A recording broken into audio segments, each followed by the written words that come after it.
You know, we know so little about the authors of the four Gospels that we find in the New Testament. They're some of the most important writings in the world. And yet, you know, who are these Gospels that are attributed to a Mark, to a Matthew, to a Luke, and a John? And as viewers of this podcast know very well, attribution isn't authorship. We don't know who wrote these Gospels, although, James, I suspect you do. And I think that we may come to that in a little while. But I think that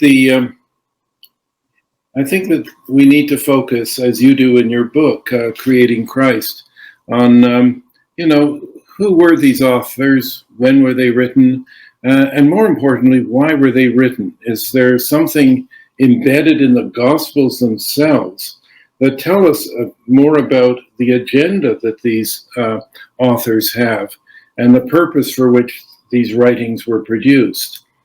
So I thought that we might, you know, talk first of all about, you know, when do you think these Gospels were written?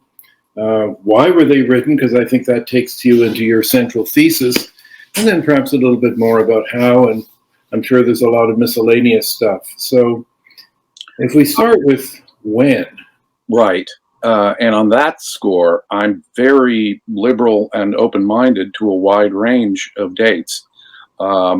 It seems to me that the Greek Christian literature that we have in the New Testament at least began and took shape somewheres between the middle of the 1st century and the middle of the 2nd century.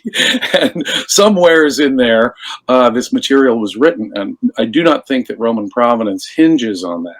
What I am convinced of is that each of the four Gospels was written for its own community and had its own agenda, and shows signs of being written from previous sources.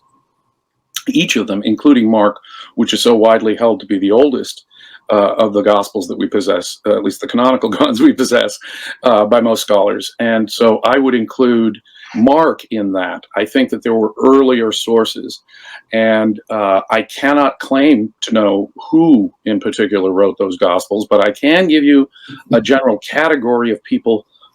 As we say in the book, there's a certain category of individual, I think, that is our leading, who have to be our leading suspects here. That it is just as an opening observation, it struck me 40 years ago that it can be no mere coincidence that Christianity emerges at precisely the same time as the great Jewish rebellions against Rome, which also stretched from the 1st to the 2nd centuries of the Common Era. And that at that very time, we are told that Messianic beliefs were the central motivation for the entire rebellion. So the cataclysmic war that's described, that reduces Jerusalem to rubble and reduces the temple to the Wailing Wall it is today, followed by more rebellious activity and still more rebellious activity under Bar Kokhba, which the historians, both Jewish and pagan, tell us was principally motivated by these messianic prophecies. And these rebel leaders all seem to be, by the descriptions we have, especially from Josephus, claimed messianic leaders.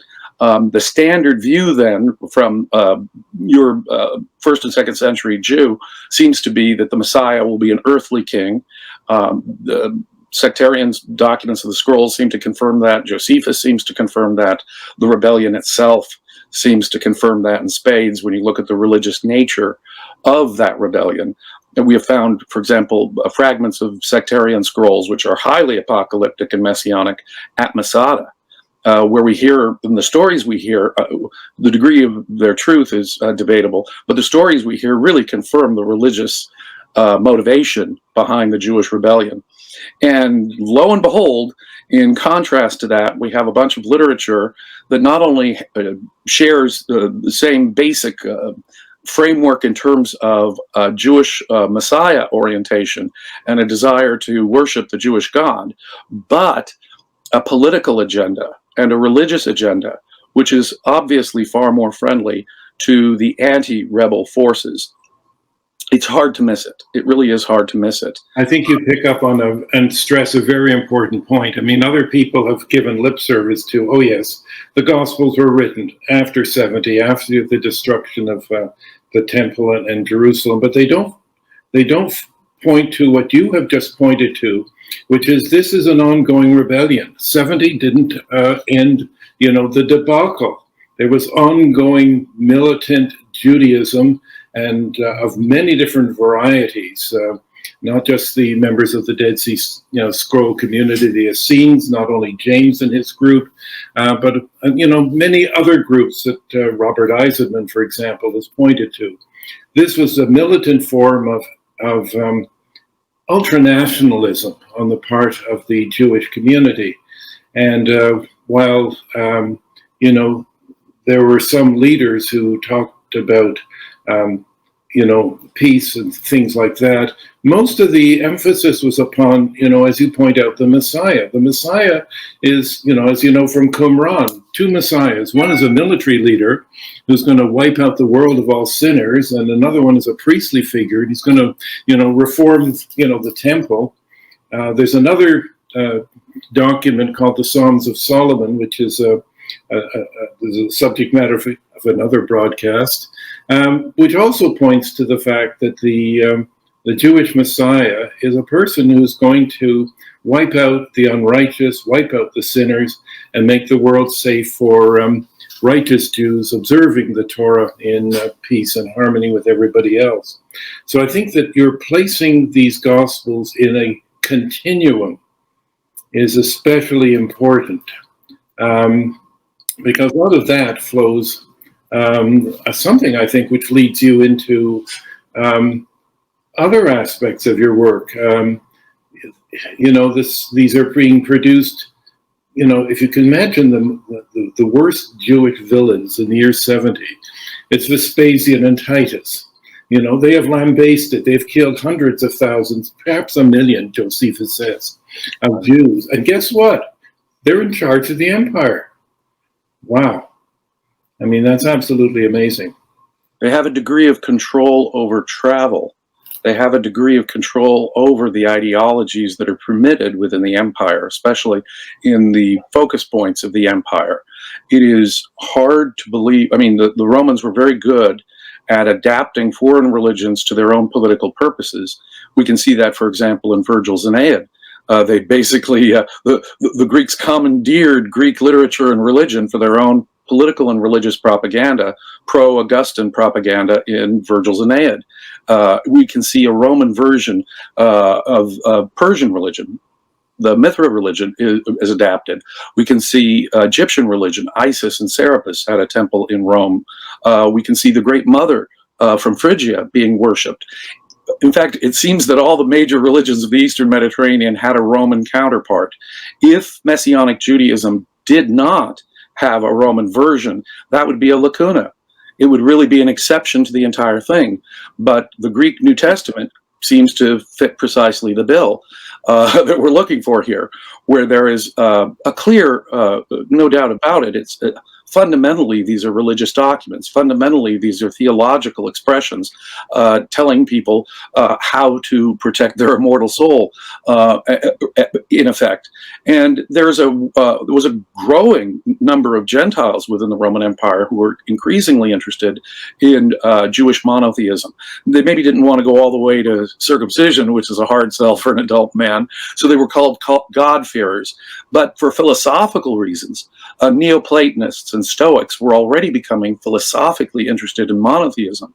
So there's a sort of dovetailing between Neoplatonism and Judaism in the first century, and that's really well expressed in the work of, say, Philo. And we can see Philo-type ideas popping up in the New Testament, particularly our canonical version of John, but also in some of the letters of Paul. One of the things that you just touched on is that the war really didn't end in 70. The political war, the military war, but there's a kind of an intellectual war that's going on here. And I think that's an interesting feature, because not only did they absorb and integrate, acculturate the minority religions around the empire, but Judaism too was co-opted or maybe preempted. Exactly right. What's really interesting is that the militant form of Jewish Messianism appears to have gone underground after the war, or been wiped out within the empire.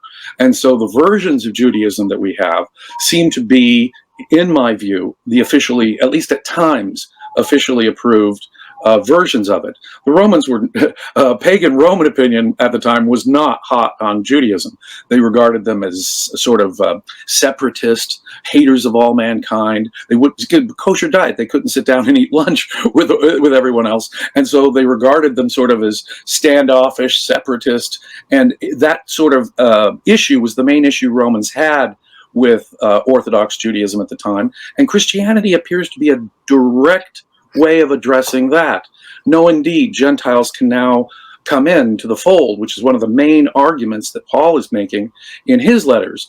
And so it appears to be addressing of course, the major elements of Jewish practice, kosher diet, circumcision, strict Sabbath observance, things like that, seem to be taking a major hit in the Greek New Testament, in an effect, making Judaism palatable to the wider pagan Roman audience.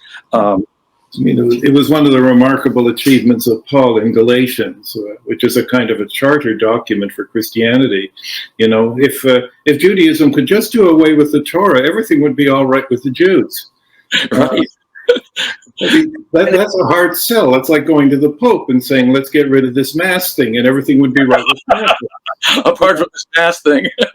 You know, this just doesn't sell. But yeah, certainly Paul paved the way for a de-Judaized form, shall we say, of Judaism, which became a kind of Gentile Christianity, a kind of, ethical culturalism form of movement. That's why the God-fearers were attracted. They were attracted to the ethical elements of Judaism, but not to all of those, familial things of keeping kosher and complicating one's life with those rituals. Necessarily being a blood descendant of Abraham, directly addressed by Paul in his work, and those specific elements. But, a lot of scholars have seen in Galatians that argument there between Paul and James and Cephas seems to reflect that the Jesus movement before Paul was Torah orthodox, and it seems apparent. Paul nowhere cites the historical Jesus to sort of settle the argument, for if Jesus had said things like, it's not what you put into your body that defiles, but what comes out of your body that defiles, as he's quoted in the Gospels as saying, all Paul would have had to do would be to quote Jesus. And indeed, why would James and Cephas be so so angry? In fact, we're told that James is spying out Paul's freedom in Christ. What's that all about? If in fact Jesus had been moderate on Torah, and no, Paul's making his own arguments. He's insisting he got it from his own personal revelation and from no man in the beginning of Galatians. And so this really radically suggests that a historical Jesus and his original movement was Torah orthodox. Absolutely, and I think it's. That's an important recognition that has come more and more to the fore, that whoever Jesus, the teacher, was, he was Torah observant and encouraged his followers to be Torah observant as well as James was. James was called Tzaddik, the righteous one, noted for his observance of Torah. So Paul gives us then a version not of, well, he says he only gives us 3 pieces of information about the Jesus of history, that he was born and that he died and that he had siblings. Nothing else. He knows nothing of his teachings whatsoever, and he never quotes him, never cites him when it would be to his advantage. Apart from, to his advantage for sure, apart from perhaps his recount of the Eucharist, where he does seem to quote Jesus. I think that's the only time in what is regarded as the authentic Pauline corpus where Jesus is ever quoted. Well, yes, according to the tradition that he has received, but who did he get it from? Right. Where that's right. Where did this come from? Because other people don't seem to know about that tradition. Even a symbolic drinking of blood would seem to be Torah anathema. There are a few things in Mosaic law that, if you study it, that seem to be more verboten than the consumption of blood. So even there goes rare roast beef. There goes rare roast beef. The point, drinking of blood, eating of blood, this is anathema. So that would probably not have come from the historical Jesus. But what Paul does give us is a Christ figure, and the Christ is not exactly the same thing as the Jewish Messiah at all. And he gives us a pro-Roman, anti-Jewish view of this allegedly Jewish Christ, which is really one of the great conundrums of Pauline scholarship. And I think one of the advantages of your work is that you take that into the next generation of Roman emperors. It struck me 40 years ago, well before the work even of Eisenman and James, the brother of Jesus, or Atwell's work in Caesar's Messiah. It struck me as I was reading Josephus that we have a remarkable conjunction of events. Jesus, in the famous little apocalypse, or Jesus apocalypse contained within the synoptic Gospels, is predicting not only the destruction of Jerusalem and the temple, and in a way that seems to understand the details of that. That's led many scholars to believe, of course, that the Gospels were could only have been written after 70 and the destruction of the temple, something with which I agree.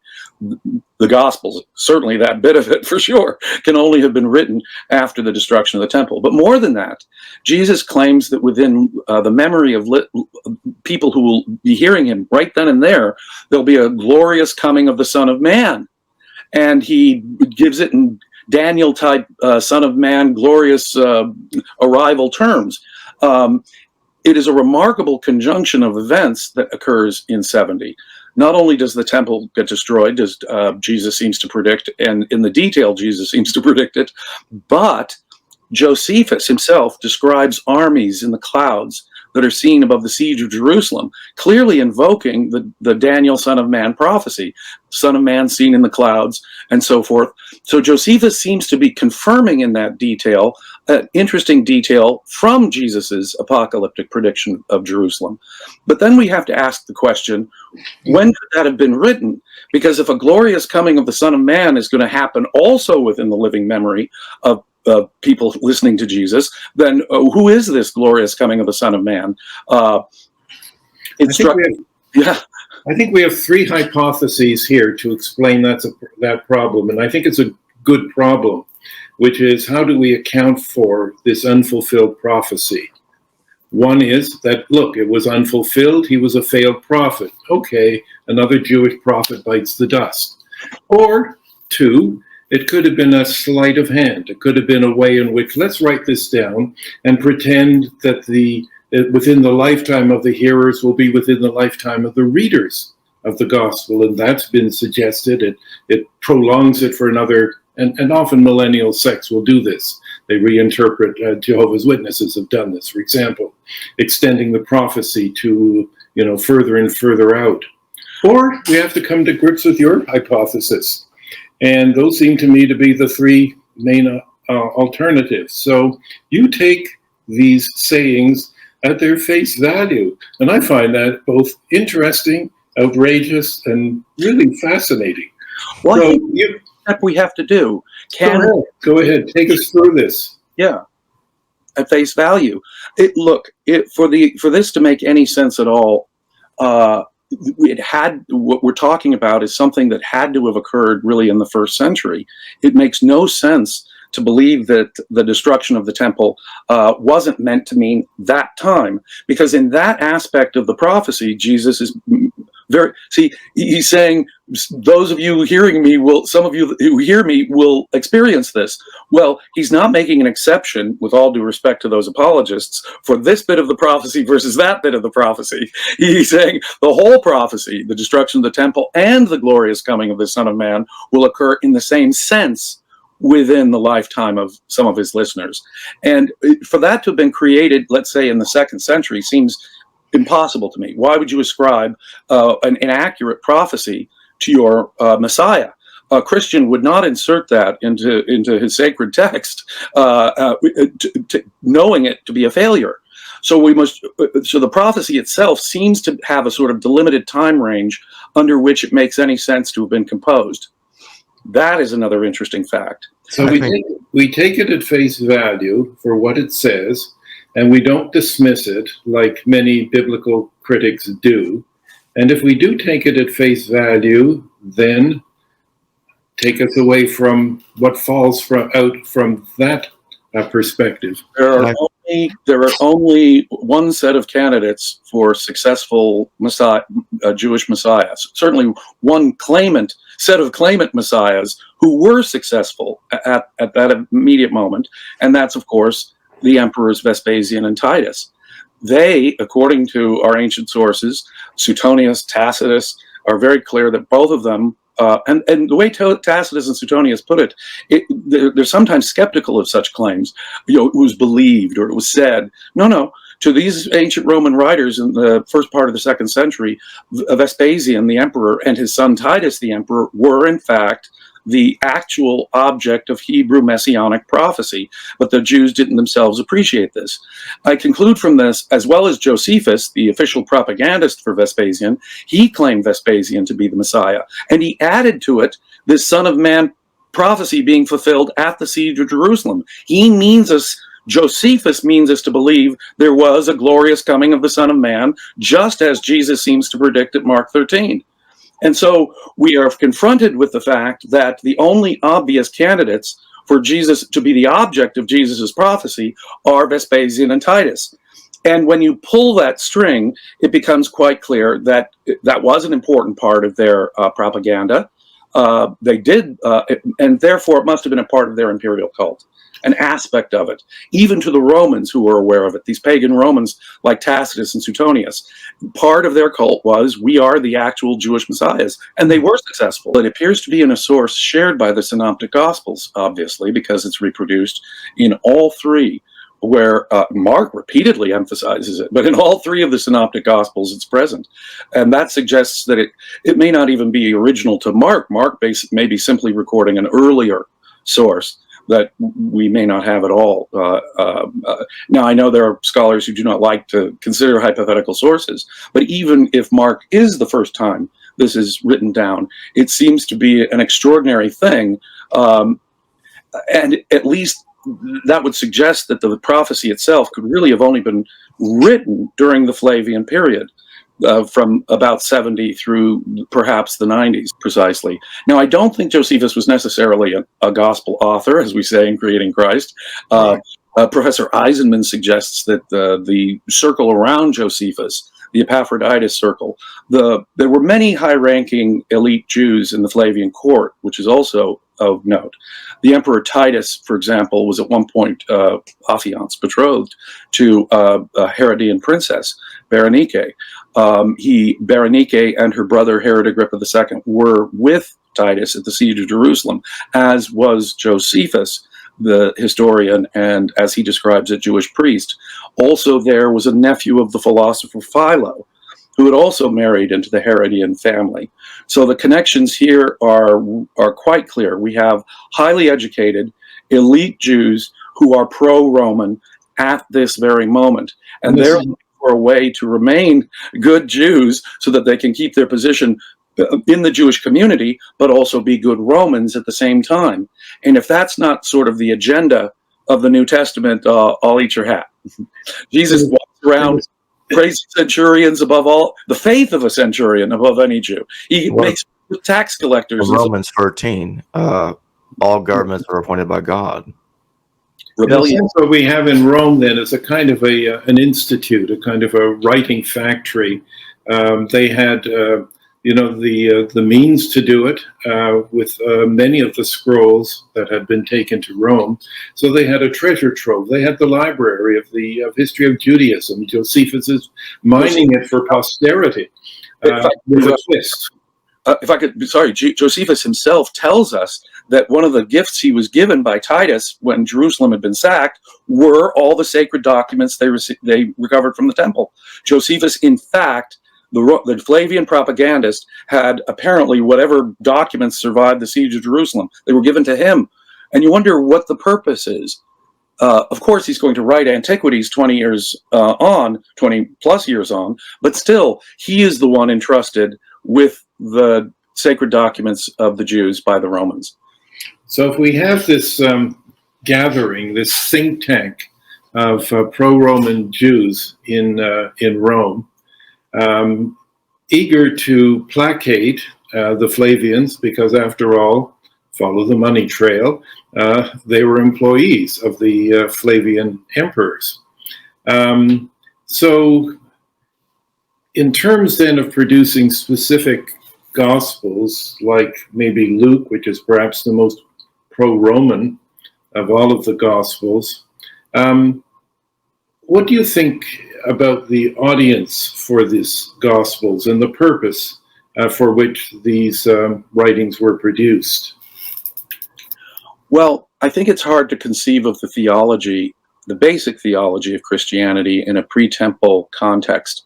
We're told by writers like Philo and Josephus that two of the main sects of Jews in the first century believed in the resurrection of souls, believed in an afterlife.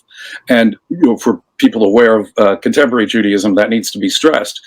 Two of the main groups of among Jews in the first century did believe in an afterlife, did believe in a judgment of souls. And the temple, in effect, was their mechanism for salvation. The animal sacrifices, of course, propitiated God as prescribed by Mosaic law, but also on Yom Kippur, the high priest would enter the Holy of Holies. And the one time it's not blasphemy to name God out loud is when the high priest asks God for the forgiveness of the sins of the people. So how do you get right with God? You need that high priest, that temple, that animal sacrifice, the Yom Kippur ritual. With the destruction of the temple, this created, I believe, a theological crisis as much as anything else for those Jews who did believe in an afterlife, as well as those new Gentile God-fearers who believe in an afterlife. They need a new mechanism, salvation mechanism. And of course, Jesus is directly compared to the temple as the new salvation mechanism. For Paul, Jesus is the new foundation of this new symbolic temple, as he says in Corinthians. And we ourselves, the followers of Jesus, are the actual building itself. Jesus is this new covenant in blood. See, what's wrong with the old covenant in blood? It's not around anymore. And so it seems to me that while there may have been ideas even before the destruction of the temple preparing for a crisis, it really only makes sense as a cell feature theologically after the destruction of the temple. More than that, look, God is all powerful, and he's the one creator God of the universe. And if we, the Jews, ever suffer, take, for example, the Babylonian conquest, it's not that God is rewarding these pagan idol worshippers from Babylon. No, we sinned. We must have let God down on the covenant. And that's exactly how the Tanakh explains the situation. I'm afraid our kings had foreign wives. They started idol worshiping. It was our sin because we believe in the one Almighty God. A similar crisis must have occurred for the faithful Jew in the first century when the Jewish war was lost and the temple was destroyed. We messed up.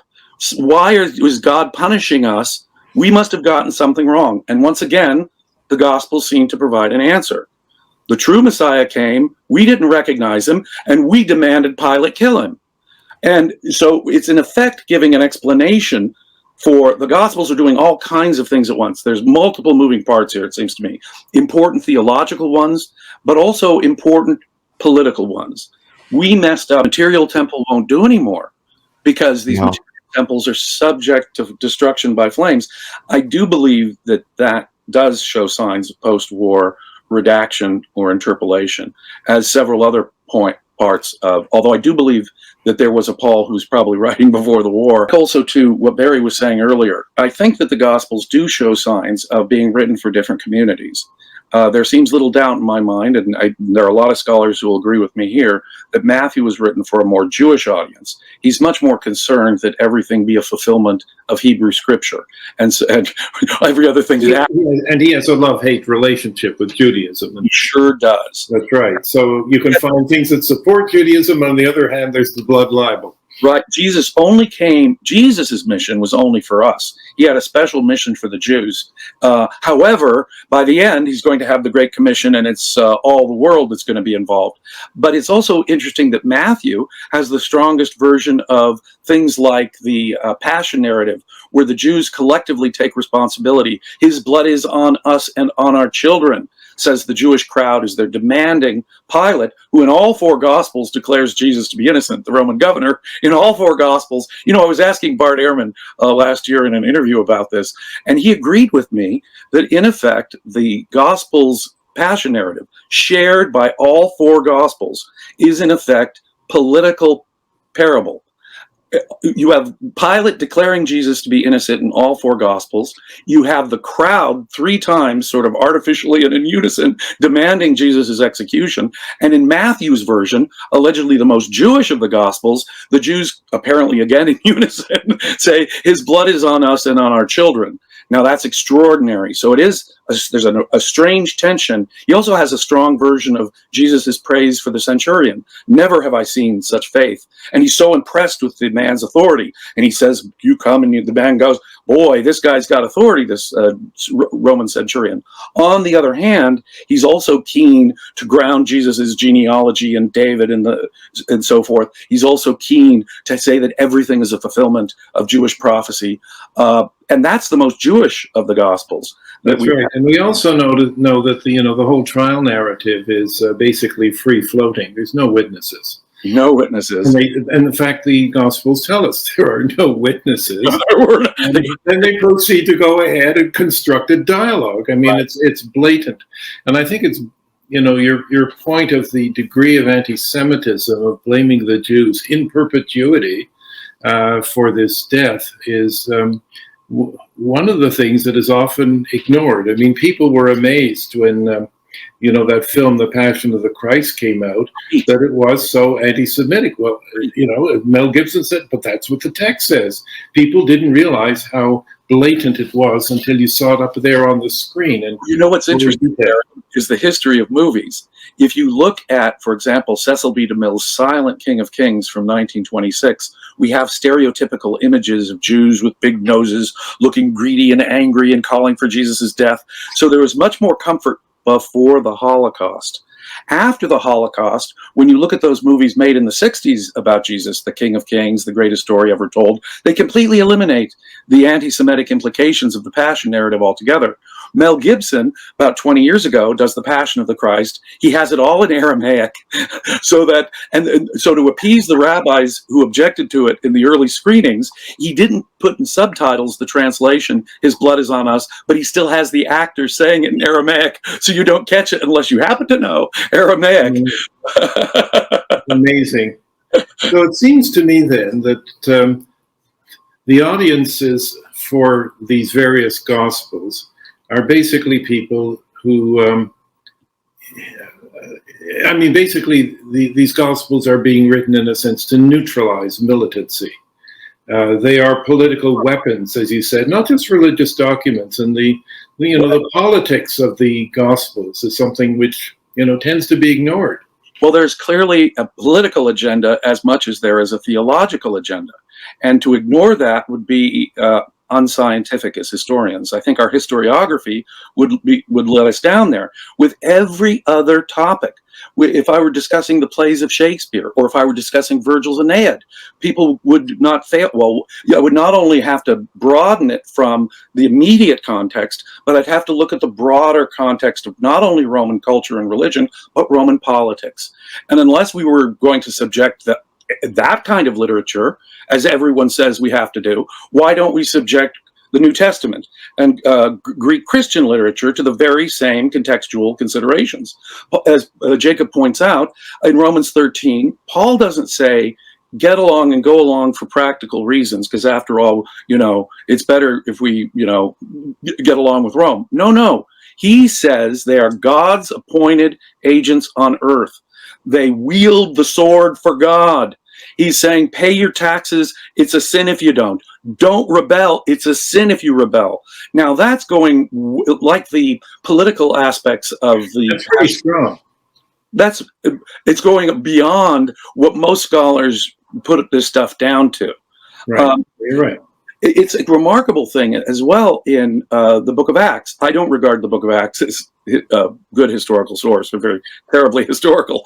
On the other hand, even if it's just a vague understanding of the tradition about Paul's missions, it's extraordinary. It is Jews who are constantly threatening Paul as he's going around the Eastern Mediterranean. It's the only time where, every time he goes into a synagogue, he's saying something that causes them to cause a riot and stoning him. It's the only indication of stonings in the Jewish community in recorded history. I mean, so we know that Paul's message was different.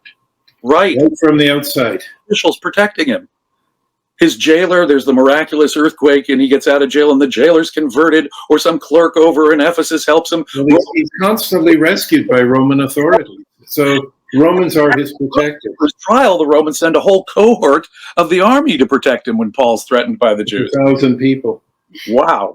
Now that's serious protection from the Roman state. I would think so, yes. He's got friends in high places. Both Herodian, but also in terms of Caesar's palace and the household of Caesar. Well, and his connections are pretty wide.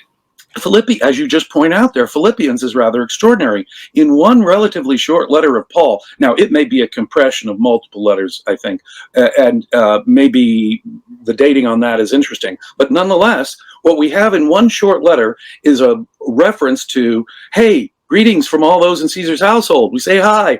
We have, becoming so. I have such access here that no one in the imperial guard hasn't heard the message.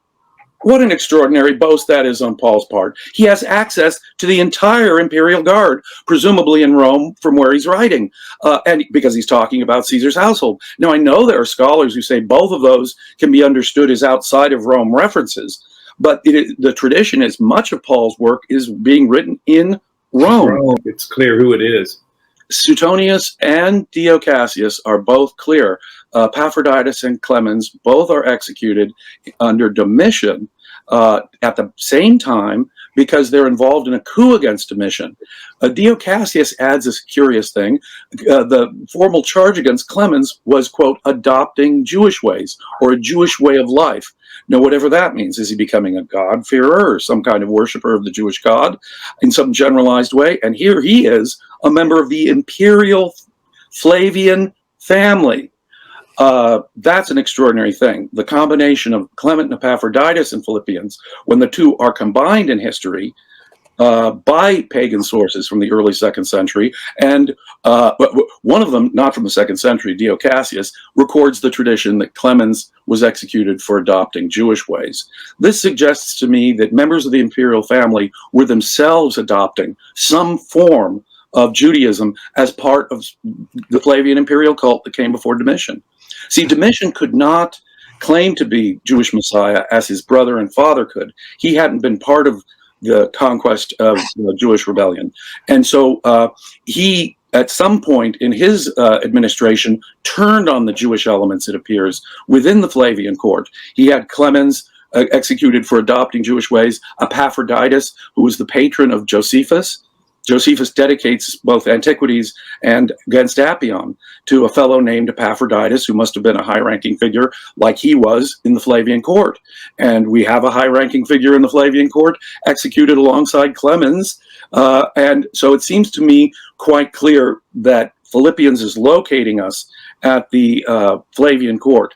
And it's interesting to note that Christian, quote, persecution was, and indeed an on and off thing thereafter, but began under the Flavians themselves. And from that moment forward, it's becoming an issue for Roman emperors. Do we allow it and support it because it's so friendly to us, or do we not? And so the first reference we get to Christians by pagans is Pliny the Younger's letter to the Emperor Trajan when he's governor of Bithynia. What do I do with all these Christians? And it was curious there, as Pliny says, it reached its height about 20 years earlier. If Pliny is writing around 111 or 112, that puts this in the early 90s. Yeah. Right in the middle of the Flavian period, right exactly where we might have. And he says that Romans of all classes were affected by this. It's hard to believe that that could have happened without some tacit government approval. or if it was not part of the Flavian cult at that stage. Well, speaking of Pliny, some of your critics will try to say, well, Pliny and Tacitus, they talk about Christians, but they don't seem to be aware that Christianity is essentially or based upon Roman propaganda, that the government was involved in it. Well, it would be a threat to Trajan even if it were just simply a pro-Flavian movement, wouldn't it? The Flavians are gone, and even if you're the most Flavian of Christians, that itself might be a threat to some later administration, especially an early one like Trajan's. But more than that, the bigger question there is that they have to sort through different kinds of Jewish messianics. As Barrie points out, 20 years on, we're still going to have the Bar Kokhba revolt, when Pliny is writing before the Bar Kokhba revolt. So it's critical for the Roman state to be able to distinguish those Jewish messianics who are militants from those who are pacifists. The New Testament clearly is saying, love your enemy, submit to the evildoer, go the extra mile for the Romans. Obey the government. And in a sense, if I were a Christian, year 70, 80, 90, running around Rome, and let's say take the 90s, I would have two sources for my faith, one of which would be probably some of the letters of Paul, and they would tell me not to be Jewish and to be pro-Roman. And if I had the Gospel of Luke, if it had been written by 90, I would have a model of a good Roman individual. Jesus shows no passion, no emotion. He's like a good Roman soldier. And it's a pro-Roman gospel. The Jews are blamed for, the hero's death. So what I would get out of this is that my religion is basically almost identical to a state religion. There are no, cultic things that I've got to do. I don't have to keep kosher, keep the Sabbath, or be circumcised. I have to love and obey the emperor and things of that sort. It becomes a very easy ethical religion, and that's it. It does. It's so friendly to Roman interests in this context. It's really hard to miss. In fact, it's impossible to miss. The emperor, says one of the letters ascribed to Peter. I mean, they go that far. And when you look at the situation, the cultural situation of the day, it becomes really clear that what's going on is an echo of the imperial cult. Here we have a God-man, something unprecedented in Jewish history and religion, as far as we can tell from the Tanakh. Sure, Moses performs miracles, and sure, Elijah performs miracles, but they're not gods. They're not God-men, or anything like that. Can't forgive sins. No, sir. And their death and resurrection isn't the hope for all mankind either. Whereas very similar stuff can be found in the imperial cult. Inscriptions to Augustus, for example, use basically the standard titles for Jesus: Savior, Son of God, you name it, Bringer of Peace. Some of those inscriptions, and a semi-divine man god is very familiar in the pagan world and is actually an important part of the imperial cult. Luke, getting back to your notions of Luke, one of the things when I started studying Roman propaganda of the period that leapt out at me was the language on Roman coinage and the language we'll find in the Gospels, particularly Luke.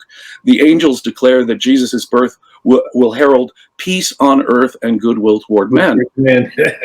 Well, right on Roman coins in the 1st and 2nd centuries, we have Pax Orbis Terrarum, peace on earth, peace. And we have Concordia, Harmonia, goodwill toward men, even Clementia, mercy, even Spes, hope, or Eternos. I mean, so many concepts that you can find in the Greek New Testament have their direct parallel in the official Roman propaganda that you can find in physical evidence on their coins at the time.